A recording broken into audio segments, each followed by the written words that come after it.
Hi guys, welcome back to ChessTrainer. Today we have a new episode of Openings in 10 minutes, and it's a really exciting one because we'll be looking at the Colle-Zukertort, a famous opening, a very popular one, and a universal opening that lets us build a white opening repertoire in just 10 minutes. Alright, I want to give you an important note right away because what we're looking at today really does allow us to build an opening repertoire in 10 minutes and, play it more or less without too many problems. However, what I encourage you to do is this. It's fine to play what you'll see today if you're a beginner and want to have some opening ideas, or even if you're a more advanced player and want to have a surprise weapon, so to speak. But let's try not to make a mistake that many people do, which is to take this Colle-Zukertort or another very popular opening like the London system, these universal openings that allow us to play the same moves in the opening without studying other openings. And so in this way, let's say it's a bit of a shortcut. Please keep in mind, it's fine to use them for a short period of time, but let's not overdo it. Because by playing only universal openings, we don't really develop strong opening skills. If our opponent is well prepared, they know how to play against universal openings, and we're also not seeing different patterns since we're always following the same setup, the same idea. So that's an important disclaimer. That said, the opening is quite fun and you can definitely score a lot of wins with it. But please don't overdo it because universal openings are a bit like a drug. Because you might think, yeah, this way I just play a universal opening and don't have to study openings. Be careful, okay? You know what I mean. Anyway, so the Colle-Zukertort, let's say, is an evolution of the Colle, basically an improved variation. The Colle, as you probably know, is the setup where the pawns are arranged like this. So what's the main problem with the Colle? The problem is that the bishop on c1 basically stays half dead, so the Colle-Zukertort aims to improve the Colle by fianchettoing the bishop. That's the idea. Anyway, let's see how it works in practice. First of all, here we play the move knight to f3. Let's say this move order is one that allows us to avoid a lot of gambits because, for example, here after c4 there's the Albin counter gambit, which is very dangerous. And also, as we'll see now, after knight to f6, if we play c4 there are many gambits. There's the Budapest gambit, the Benko gambit, so playing knight to f3 here also lets us approach the opening in a somewhat safer way without having to fall into these traps, which aren't all that great, but if we don't know them, we risk losing in 10 moves. So knight to f3 also has this advantage of avoiding tricks. Anyway, okay, let's see how this works. So we continue a bit as if we were playing the Colle system. So we want to place this bishop here and the other bishop there. Let's see, our opponent also starts developing their pieces, and then we do what I mentioned earlier. We develop this bishop with a fianchetto. We could also start with the move bishop to d3. Honestly, it doesn't change much. But anyway, let's start with b3, bishop to e7, bishop to b2, short castle, bishop to d3. Okay, let's continue in a normal way. I'm going to continue normally to show you the themes for white, and then we'll look at some more responses from black. Okay, black develops normally, tries to defend the center, and continues. At this point, we castle short, our opponent develops as well, and we develop our last piece. So this here is basically the setup we want to achieve with our pieces. At this point, he might also develop his queen, and so we immediately take advantage of the idea behind this bishop on b2 by playing the move knight to e5. You see, the bishop is supporting the knight with an x-ray, so in case of a capture, I recapture here with the pawn, and obviously this pawn is very, very strong, as we've seen in the stone wall, because it removes the defender of the castling position. And now you can see how white's pieces are very aggressive, so generally this move shouldn't be played, but if they do, all the better for us. Anyway, let's continue normally. Here black plays b6, wanting to develop the bishop, and continues like this. Now we play our key move f4. This move not only further defends the knight, so now if the knight is captured we can recapture with the f-pawn, which is even better, but obviously it also serves to activate our pieces, and soon we'll see some devastating consequences. Okay, let's continue just to see the idea in practice. Bishop to b7 develops the piece, and now rook to f3. So the rook joins the attack, aiming to put pressure on our opponent. Our opponent tries to play c5, attempting to break open the position and free his pieces, and now we play the move rook to h3. Rook to h3 now starts to threaten some tricks, for example, rook to c8.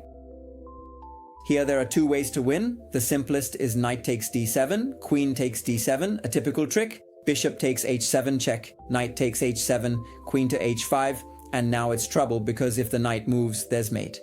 So generally here you have to play f6, but okay, white gets the knight back, has a material advantage, plus of course the initiative. It's a completely lost position. And so here black has to be careful. He has to play g6. Now, the moment black plays g6, let's introduce a concept. As you saw earlier, I didn't take on c5 because I care about my pawn on d4, which supports the center, okay? So generally we won't capture the pawn on c5 if it appears. However, when black, let's say, weakens the king side with moves like g6, this move starts to become interesting because obviously we activate this monster on the diagonal. At this point, for example, let's say black captures with the bishop, trying to threaten our pawn. Well, here there's a really beautiful tactic. I invite you to pause the video to try to find it. The tactic here is knight takes d7. Obviously now, if I capture with the queen, there's bishop takes f6 and I lose a piece. So knight takes d7, and at this point, let's see if you found it. Queen to h5, an incredible move that threatens mate in one. White puts the queen on prize, but the problem is that black can't defend against this mate, or at least can't stop the queen from violently entering the king side, resulting in material loss. And of course, if the queen is captured, rook to g3 is mate. You see, the king can't move to those squares precisely because the bishop has now come into play. So this is generally the idea behind the Zukertort. Develop your pieces in this way and then launch this attack with knight to e5, rook to f3, rook to h3 in many cases, of course. And if black tries to defend in this way, we have plenty of opportunities. One opportunity is also to strengthen our attack with g4, or maybe first bring the rook over, but the idea of g4 and g5 is another theme. In this way, we drive away the knight that is defending the castling. So for black, it's not really advisable to create weaknesses, as you saw in the previous example. Okay, another move order that I really want to show you is the order of the so-called Indian defenses: knight to f6, knight to f3, g6.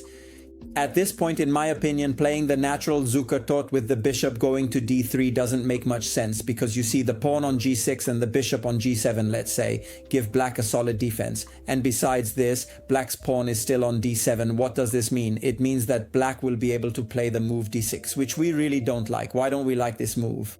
Because it takes away the e5 square from us, and so this move neutralizes all our plans. For this reason, I invite you to play this move, which I first saw in the book by my dear coach Alessio De Santis, which is knight to bd2. So we play with this move order. What's the idea?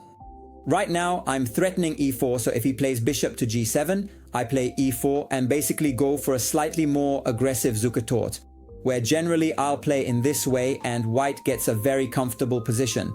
After that, I'll castle, put a rook on e1. In short, white has a very comfortable position with a good center and good development.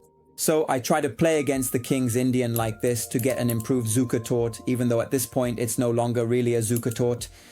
If instead black responds here with d5, thus preventing the e4 move, at this point we can return to the standard Zukertort, for the simple reason that the move to d5 has anyway freed up the e5 square. From this point of view, what I suggest you do here is not to immediately play b3 and bishop to b2, but rather to castle first and see what your opponent wants to do, because in many cases now, as I mentioned earlier, the bishop is no longer as effective, the e5 square. Well, yes, but I can't really do much on e5. In this case, when I no longer see the typical Zukertort plans, I can shift everything by turning the position into something like a queen's gambit by playing c4 in this way. So I managed to play an improved Zukertort, because the Zukertort against the king's Indian isn't very effective. You can still do it. You can play knight to e5. Okay, maybe not here because you'd lose a pawn, but here you might be able to play knight to e5 and f4 anyway. But okay, the Zukertort ideas have kind of been lost here in my opinion. So in my view, against this setup, it's smart for us to also maybe castle first, shift to a more standard queen's pawn game setup, and we have a good position, a normal position. Alright guys, I hope this opening can be useful to you. As I said at the beginning, with that kind of attack, you'll definitely score a lot of wins, but be careful not to overuse it. It's fine to play this way for a while, but then let's try to move on to more mainstream openings. Let's try to study some more standard setups. Alright guys, that's all for today. As usual, if you want to support the channel, subscribe, leave a like, drop a comment, and I'll see you in the next videos.